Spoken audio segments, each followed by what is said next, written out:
예, 제가 우리 교회에서 목회한 지 15년 이제 지났는데, 지난 15년 동안 오늘 읽은 디도서 본문을 가지고 주일 설교를 한 적은 한 번도 없는 것 같습니다. 물론 수요 예배에서는 이제 우리가 누가복음 빼고 신약을 한 장씩 그동안 다 읽었습니다. 디도서도 읽었지만 이 디도서 본문을 가지고 주일 설교하는 것은 처음이네요. 성서 일과에서 주어진 본문을 하다 보니까 또 이런 우리가 기회도 누릴 수 있는 것 같습니다. 종종 제가 성서 일과 렉셔너리 설교를 참고하도록 그렇게 하겠습니다. 디도서라고 했죠. 이 디도서는 바울이 디도에게 보낸 편지입니다. 바울 서신이죠. 그러니까 바울은 자신이 개척한 교회에 편지를 보냅니다. 그래가지고 예수님을 믿는 것에 대해서 교훈하고 또 그리스도인으로 어떻게 살아야 되는지 알려주고, 그 다음에 각 교회가 처한 특수한 상황에 맞게 구체적으로 또 거기에 맞는 말씀을 전해주고 있습니다. 대개 교회에 전한 말씀, 그래서 로마서, 데살로니가전서, 빌립보서 그러죠. 근데 디도서는 사람입니다. 바로 앞에 있는 디모데 전후서와 디도서 뒤에 있는 빌레몬서와 함께 교회가 아니라 개인에게 보낸 편지, 서신, 바울 서신이 디도서예요. 디도는 이스라엘 사람이 아닙니다. 디도는 헬라인이었습니다. 디도라고 하는 이름은 공경하다라고 하는 뜻이고요. 그런 디도가 예수님을 믿고 바울의 신실한 동역자가 됩니다. 사도 바울은 고린도후서 8장 23절에서 디도를 이렇게 부릅니다. 나의 동료라고 불러요. My companion, my partner. 동지라고 하는 겁니다. 그 다음에 또 나의 동역자라고 부릅니다. My co-worker라고 부릅니다. 그러니까 얼마나 디도와 바울이 참 친밀했는지를 알 수가 있어요. 디도는 바울에게 특별히 위로를 주는 사람이었습니다. 바울이 강해 보여도 알고 보면 약한 사람입니다. 예수님께서 능력을 주시고 지혜를 주시고 용기를 주셔서 그 어려운 사역을 감당하지만 바울에게 왜 외로운 적이 없었겠어요? 바울도 누군가의 위로가 필요했고 누군가의 기도가 필요한 사람이었습니다. 그래서 바울이 종종 바울 서신에서 나를 위해 기도해 주십시오라고 하는 말을 하죠. 그때 디도가 바울의 친구가 되어 주었고 또 동지가 되어 주었고 위로자가 되어 주었습니다. 바울에게 디도와 같은 이런 신앙의 동지가 있었기 때문에 그 어려운 사역을 감당할 수 있었겠지요. 바울과 디도의 동역자 관계, 동지, 또 파트너라고 하는 것을 우리가 읽으면서 올 한 해를 돌아봅니다. 이제 보름여도 안 남고 열흘 남았군요. 우리도 이 어려운 시대를 함께 걷는 동지들이 있어서 여기까지 왔습니다. 가족이 우리의 동지였고요. 부부가 또 동지였고요. 비록 예배로 모이지 못했지만 참비 식구들이 또 이렇게 저렇게 연결되어서 서로에게 힘이 되었습니다. 저에게는 여러분이 동지고 여러분이 위로자셨습니다. 거의 1년에 가까운 팬데믹 기간 동안 흔들림 없이 공동체를 지켜주시고 또 함께 해주신 여러분이 저에게는 힘이고 또 위로였습니다. 뭐라고 제가 여러분들께 감사를 해야 될지 모르겠습니다. 앞으로도 우리 모두가 서로에게 이런 신앙의 동지가 되었으면 좋겠습니다. 이런 신앙의 위로자가 되었으면 좋겠습니다. 우리 한 해 동안 우리 곁에서 정말 친구가 되어준, 또 동지가 되어준, 또 위로자가 되어준 가족들이 있고 친지들이 있고 교회 식구들이 있지 않습니까? 우리 이 시간 집에서 다 예배하는데 집에서 예배하는 특징이 이런 게 좋죠. 우리 손을 꼭 잡으시고 옆에 있는 우리 가족들과 꼭 잡으시고 그동안 고마웠습니다. 우리 한번 인사하시죠. 우리 혼자 예배하시는 청년들, 예배하는 권사님들, 혼자서 견디시느라고 얼마나 어려우셨겠습니까? 여러분 마음에 하나 두고 아무개야 참 수고 많이 했다 라고 얘기하시고 그 손이 예수님의 손이 되기를 간절히 바랍니다. 디도가 바울과 함께 선교 여행을 떠나요. 지중해 한가운데 그레데 섬에 도착했는데 그곳에 있는 그리스도인들이 이 문제가 너무 많은 겁니다. 실제로 그레데인들은 거칠었어요. 용감하고 무식하면 제일 어렵다 그러죠. 용감하고 무식했습니다. 그런 사람들이 또 모여있는 교회입니다. 그런 섬 사람들이니 그런 사람들이 모여있게 마련이죠. 바울은 디도를 거기에 남겨둡니다. 그러니까 목회로 말하면 아주 험지에다 디도를 파송한 겁니다. 아주 어려운 힘든 교회를, 거친 교회를 맡긴 겁니다. 바울의 마음이 편했을까요? 자기 사랑하는 디도인데 편하지 않지요. 그래서 지금 바울이 편지를 써가지고는 디도를 위로하고 어떻게 이렇게 해야 된다, 앞으로 이렇게 하기를 바란다라고 알려주는데 그것이 바로 디도서입니다.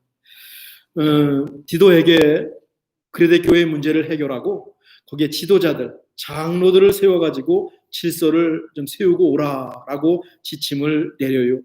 이 만만치가 않습니다. 1장에 보면은요, 장로가 조건이 나와요. 장로가 되려면 어떤 사람이 장로가 되어야 하나? 한 아내의 남편이고, 이건 무슨 말입니까? 한 아내의 남편이 아는 경우가 많이 있으니까 적어도 장로가 되려면 한 아내의 남편이 되어야 한다.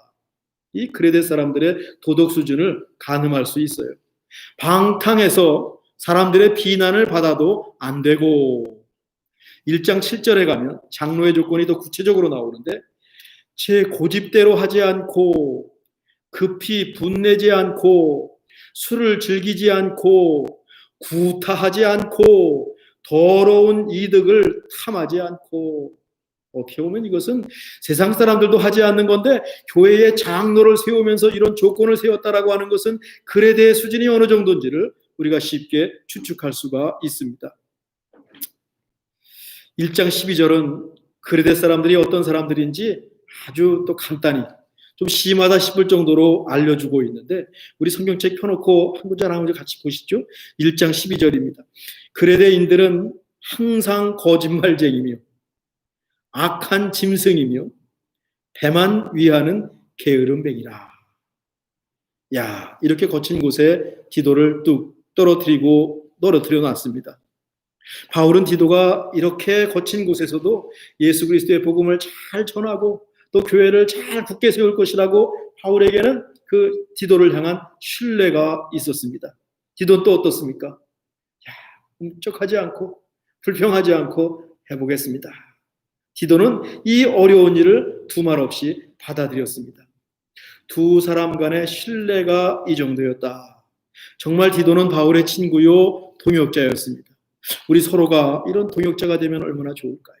부부가 당연히 그래야 되고 가족끼리 그래야 되고 우리 또 교인들끼리 그래야 되고, 야, 어떤 거친 일이 생겨도 거친 과업도 능히 해낼 수 있다라고 서로 믿어주고 서로 위로하고 힘을 주고 기도해주는 그런 동역자가 되는 저희 모두가 되기를 간절히 바랍니다.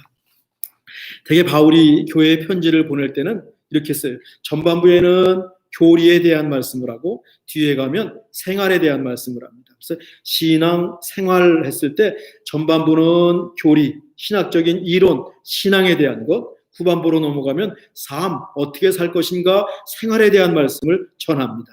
그런데 디도서는 거꾸로 됐어요. 생활에 대한 교훈이 먼저 나옵니다. 생활에 대한 교훈이 교리보다 앞에 나오고 그 다음에 교리가 나오는데 교회가 얼마나 어지러웠으면 일단 삶부터 바로 잡아야 되지 뭐 신앙도 그 다음이다 라고 할 정도로 그레데 교회가 어지러웠어요.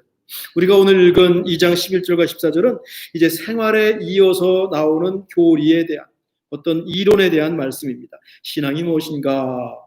오늘 본문에 보면 예수님이 세상에 오시는 것을 두 가지로 설명합니다. 그래서 영어에 에피파니라고 하는 말이 있지 않습니까? 이 에피파니라고 하는 말이 나타나다라고 하는 헬라어에서 나왔는데 오늘 본문에 이 나타나다라고 하는 단어가 두 번 등장합니다. 이 에피파니, 나타나는 건 뭐냐 하면 감추었던 것이 나타나는 겁니다. 언젠가 오신다고 해서 기다렸어요.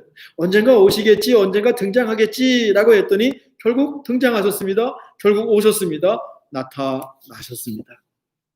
본문에 두 가지 나타나심은 이렇습니다. 첫째는 2000년 전에 인간의 몸을 입고 세상에 나타나신 예수님이 첫 번째 나타나심. 예수님께서 다윗의 동네 다윗의 후손으로 베들레헴에서 태어나신다라고 예언했습니다. 사람들은 그 메시아를 기다렸습니다. 그 메시아가 언제 나타날까, 언제 등장할까 기다렸습니다. 그리고 하나님의 때가 되었으니, 하나님의 때가 차니 정말 예수님께서 세상에 오셨습니다. 사람들에게 나타나셨습니다. 근데 그 당시의 사람들은 나타나신 예수님을 알아보지 못했죠. 11절인데 모든 사람에게 구원을 주시는 하나님의 은혜가 나타나라고 했어요. 요한복음 1장 17절에 보면 율법이 모세를 통해서 왔다면 은혜와 진리는 예수님을 통해서 왔다라고 해요. 그러니까 신약 성경을 읽다가 은혜라고 하는 말이 나오거나 진리라고 하는 말이 나오면 얼른 예수님을 대입하고 예수님을 떠올리면 되는 겁니다. 우리 다가오는 성탄절은 이렇게 인간의 몸을 입고 은혜로 임하신, 진리로 임하신, 우리에게 등장하신, 우리에게 나타나신 예수님을 축하하고 기억하는 날입니다. 모든 사람을 구원하려고 빈부격차 없이 모든 사람에게 구원을 주시는 하나님의 은혜가 예수님께서 나타나셨습니다. 첫 번째 나타나심입니다. 두 번째 나타나심은 아직 기다리고 있습니다. 아직 나타나지 않았습니다. 우리 13절인데 함께 읽으시죠. 복스러운 소망과 우리의 크신 하나님 구주 예수 그리스도의 영광이 나타나심을 기다리게 하셨으니, 크신 하나님 우리 주 예수 그리스도께서 영광으로 다시 나타나신 것을 기다리고 있는 거예요. 이것이 복스러운 소식이다. Blessed hope. 축복된 소식이다 라고 했습니다. 그러니까 다시 오실 예수님, 다시 등장하실, 나타나실 예수님을 우리가 기다리는 것이 우리 본문 속의 두 번째 나타나심입니다. 정말 요즘처럼 힘들 때는요, 예수님이 기다려집니다. 모든 사람들이 마스크를 쓰고 다니는 것을 보면 꼭 무슨 재난 영화의 한 장면을 보는 것 같아요.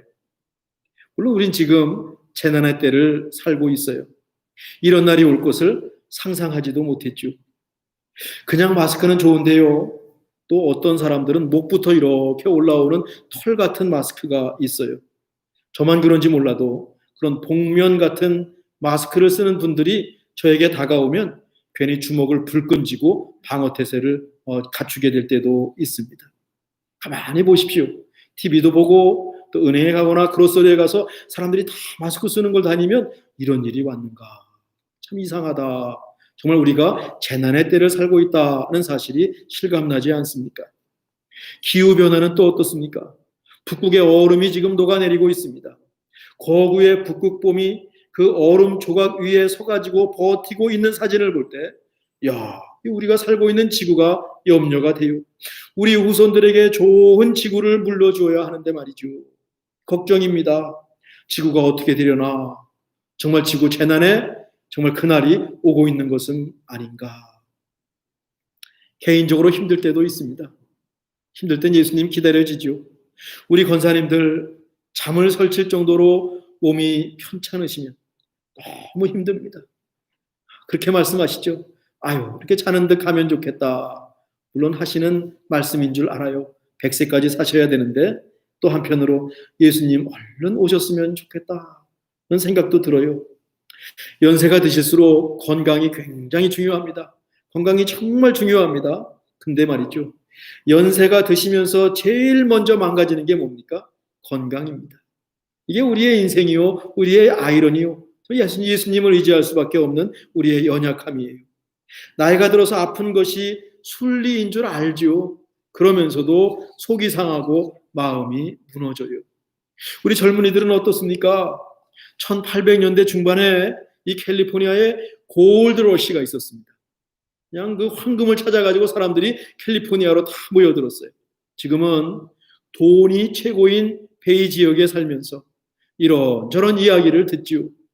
우리 샌프란에 본사를 둔 에어비앤비가 지난주인가 지지난주인가 우리 뉴욕 증권시장에 상장이 되었어요. 어제 찾아보니까 주가가 157불이에요. 아마 회사 주식을 많이 받았다면 졸지에 백만장자가 된 분도 있었을 것 같습니다. 이런 얘기가 막 들려오지 않습니까? 우리 젊은이들은 이런 얘기를 그냥 가만히 있어도 듣게 되어 있어요. 괜히 속이 상할 때도 있고요. 괜히 배가 아플 때도 있어요. 다 똑같은 사람이라서 그래요. 격차가 이 갭이 너무 많이 벌어지고 있습니다. 경쟁이 너무 치열해요. 우리 젊은이들의 삶이 쉽지가 않아요. 정말 부딪히며 살고 있는 것이 우리 젊은이들의 삶입니다. 세상 돌아가는 것은 또 어떻습니까? 팬데믹으로 렌트비를 내지 못하는 분들이 늘어갑니다. 팬데믹이 시작하면서 그 미국에서 빈곤선, 그 포버티 라인 밑으로 내려온 사람들이 800만 명이 빈곤층으로 추락했습니다. 지금 논의 중인 정부 부양책에 의하면 내년 1월까지는 렌트비를 내지 못하도 주인이 쫓아내지를 못합니다. 내년 1월까지, 원래 올해 12월까지였는데 한 달 금세 가겠죠. 실업수당으로 300불, 길게 넉 달을 제공해 줄 것 같아요. 개인마다 이제 1200불이 아니라 600불을 줄 것 같습니다. 최종화는 아니지만 얼추 이렇게 지금 합의가 이루어지는 것 같아요. 이거 해서 얼마나 버티겠습니까? 그런데 말이죠. 현재 미국의 부자들은 돈이 많아서 주체를 하지 못합니다. 지금 명품 시장이 화랑을 누리고 있어요. 팬데믹 기간 동안에 우리 아마존 CEO 제프 베조스나 또 테슬라 CEO 앨런 머스크는요, 이 미국의 30대 부자들이 있는데 이 부자들의 부는 3배 이상 올랐습니다. 엄청난 부자가 되었습니다. 이 3월 이후에 미국 10대 부자가 늘어난 자산을 신문에 있어가지고 제가 다 계산을 해봤어요. 그랬더니 4천억을 더 벌었습니다. 정부가 이번에 풀려고 하는 재난구조기금의 총액이 9천억입니다. 9천억도 없어가지고 지금 의회에서 줄다리기를 하고 있는데 10명이 3월 이후에 벌어들인 돈이 4천억입니다. 그들의 부 전체가 아니라 늘어난 돈이 4천억입니다. 이야, 이게 지금 10명이 말이죠. 물론 그분들도 열심히 일을 해서 번 돈입니다. 땅을 파도 1불이 나오지 않는데 그 많은 돈을 벌었을 때 얼마나 힘들었을까요? 얼마나 스트레스를 받고 얼마나 열심히 일했을까요? 근데 또 생각해보면 악한 수단으로 돈을 번 사람도 있고 남을 속이고 정말 약한 사람들을 이용해서 약자를 이용해서 부를 축적한 경우도 있어요. 일하지 않고 무임승차해서 돈을 번 사람도 분명히 있겠죠. 그런 사람들이 세상에 판을 칩니다. 목소리를 높입니다. 정말 정직하게 사는 사람들은 도리어 기가 죽습니다. 이렇게 돌아가는 세상을 보고 있으면 우리의 모습도 보고 있으면 예수님이 얼른 오시면 좋겠다. 예수님 얼른 나타나셨으면 좋겠다는 생각도 들어요. 우리 개인의 삶이 너무 힘들 때도 이런 생각이 들죠. 그렇다 그래서요, 이 세상의 삶은 아무것도 아니라는 비관주의도 아닙니다. 그냥 포기하는 것도 아닙니다. 우리는 이 세상의 삶보다 그 이상의 삶이, 그 이상의 것을 소망하고 있다라고 하는 것이죠. 우리에게 영원한 나라가 있다라는 것이 얼마나 복스러운 소망인지, blessed hope이라고 했는데 얼마나 복스러운 신앙인지 알 수가 없어요. 우리의 삶이 여기서 끝이라면 얼마나 허무합니까? 분통 터지는 세상이 이렇게 끝난다면 과연 정의는 어디 있습니까? 옳고 그름은 과연 어디 있단 말입니까? 바보처럼 정직하게 착하게 산 사람들에게 보상이 있어야 되지 않겠습니까? 우직하게 산 사람들에게 보상이 있어야 되지 않겠습니까? 영광으로 임하실 예수 그리스도, 우리도 예수님과 더불어 칭찬과 영광과 존귀를 누릴 것을 믿기에 이 현재의 어려움, 괴로움, 속상함을 견딥니다. 이런 복된 날이 예배되어 있다는 것 자체가 우리의 소망이고, 소망일 뿐만 아니라 지금 이 시간을 견디고 이 시간을 살 수 있는 힘이고 위로가 되는 것입니다. 이렇게 예수님을 믿고 예수님과 동행하고 장차 오실 예수님을 기다립니다. 어떻게 기다려야 될까? 오늘 본문에 조금 그 힌트를 주는데 12절입니다. 우리 함께 읽어보실까요? 우리를 양육하시되 경건하지 않은 것과 이 세상 정욕을 다 버리고 신중함과 의로움과 경건함으로 이 세상에 살고 우리를 양육하시되라고 했어요. 예수님께서 우리와 함께 하시고 우리를 멋진 그리스도인으로 빚어가시되 친히 우리의 삶을 이루어 가시되 우리를 키워 가시되라고 하는 뜻입니다. 경건하지 않은 것과 이 세상의 정욕을 다 버리고라고 했습니다. 버리고라고 하는 것은 no, 리젝하라는 것입니다. 경건하지 않은 것 무엇입니까? 하나님 보시기에 좋지 않은 것은 다 경건하지 않은 겁니다. 그리스도인답지 않은 생각이라든가 마음이라든가 태도라든가 행동이라든가 이 다 경건하지 않은 것입니다. 이런 거에 대해서 no라고 거절하라는 것입니다. 버리라는 것입니다. 그런 것에 과감히 노하고 거절하고 청산하라는 것입니다. 대신에 신중함과 의로움과 경건함으로 이 세상을 살고라고 했어요. 신중함은 무엇입니까? 셀프 컨트롤입니다. 절제하라는 겁니다. 매사에 사려 깊은 모습입니다. 지혜롭고 단정한 모습입니다. 다른 사람을 배려하는 것이 신중함입니다. 의로움은 무엇입니까? 바른 길을 가라 라고 하는 것입니다. 물론 작은 실수도 합니다. 우리도 작은 죄도 짓습니다. 그렇지만 삐뚤삐뚤 갈 수도 있습니다. 차선을 바꿀 수도 있지만 그렇지만 우리가 현재 서 있는 이 길을 영광 중에 오실 예수님을 기다리면서 그 길을 끝까지 가라 라고 하는 것이 의로움이라고 하는 것입니다. 제가 교회 올 때 280번 도로를 타고 옵니다. 280번 도로 위에 있으면 뭐로 가나 빨리 가나 차선을 바꾸나 교회 오게 마련입니다. 마찬가지로 의로움이라고 하는 것은 우리가 예수님이라고 하는 길 위에 서 있으면 우리가 조금 부족해도 우리가 삐뚤삐뚤 거려도 또 실족할 때가 있어도 우리의 길은 의로운 길 위에 있을 것입니다. 그 길을 가십시오. 경건은 앞에서 말한 대로 그리스도인답게 사는 것입니다. 버려야 할 것이 한 가지 더 있어요. 이 세상 정욕을 버리고 라고 했습니다. 탐욕이죠. 탐욕입니다. 욕심입니다. 욕심은 끝이 없습니다. 욕심이 커지면 죄를 낳고 죄가 장성하면 사망을 낳는다라고 했는데 나 혼자 잘 되려고 하는 이기심입니다. 이런 것은 안 된다. 하나님을 믿는 사람이라면 이 세상 정욕을 버리고 이 다음 예수님 앞에 갔을 때 얼마나 창피하겠어요. 어떻게 살다 왔니? 나는 내 것만 챙기다 왔습니다. 정말 스크루지 영감처럼 살다 왔습니다. 얼마나 창피하겠습니까? 조금 우리가 어수룩해도 괜찮습니다. 정말 우리가 조금 좀 지혜롭지 않고 저렇게 살아서 세상 살까라고 하는 말을 들어도 괜찮습니다. 이렇게 사는 것이 무엇입니까? 다시 나타나실 예수님을 기대하며 사는 그리스도인의 삶입니다. 그처럼 우리는 처음 나타나신 예수님과 다시 오실 나타님 요 중간 인터림 피어리어드 중간기를 살고 있습니다. 선한 일에 힘쓰십시오. 여기에 살면서는 그저 선한 일에 힘쓰십시오. 우리를 깨끗하게 하사 선한 일을 열심히 하는 자가 열심히 하는 자기 백성이 되게 하려 하심이라. 마지막 14절입니다. 어떻게 선한 일을 할 수 있을까? 오늘 본문대로 하면요. 예할 것은 예하고 아니요 할 것은 아니요 하는 것이 열심히 선한 길을 사는 것입니다. 경건치 않은 것, 또 내 탐욕 no 하고 정말 신중하고 절제 있고 의로운 것들, 또 경건한 것들, 이 선한 것입니다. yes 하면서 그 길을 걸어가는 것이 선한 일에 열심을 내는 것이죠. 우리 한 주간 no 해야 할 것이 있다면 우리 아니요 라고 말해봅시다. 당장 고쳐지지 않아도 아니요 라고 말하고 그 방향으로 그 길 위에 서 있는 것이죠. 해야 할 것은 기쁘게 yes 하겠습니다.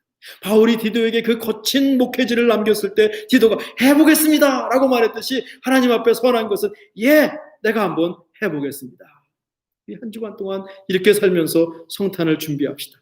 다시 오실 예수님을 생각하면서 우리 할 일이 많이 있겠지만 특별히 선한 일에 열심을 내는 저와 여러분 되기를 간절히 원합니다. 기도하겠습니다. 하나님 아버지, 우리 모두에게 주님의 나타나심을 기다리고 주님 맞을 준비하는 마음과 믿음을 더해 주옵소서. 거절할 것은 no라고 거절하고 예라고 할 것에 집중하는 한 주간의 삶이 되게 해 주옵소서. 그래도 우리가 부족합니다. 우리가 할 수 없습니다. 우리를 양육해 주시고 주께서 친히 이루어 주실 줄 믿습니다. 선한 일에 열심을 내게 해 주옵소서. 우리의 복된 소망이 되시니 너무 감사합니다. 우리가 너무 힘들 때 이런 소망이 있다는 것이 얼마나 감사한지요. 이 소망과 다시 오실 예수님이 우리를 다시 일으키는 이곳에서 힘이 되게 하시니 얼마나 감사한지요.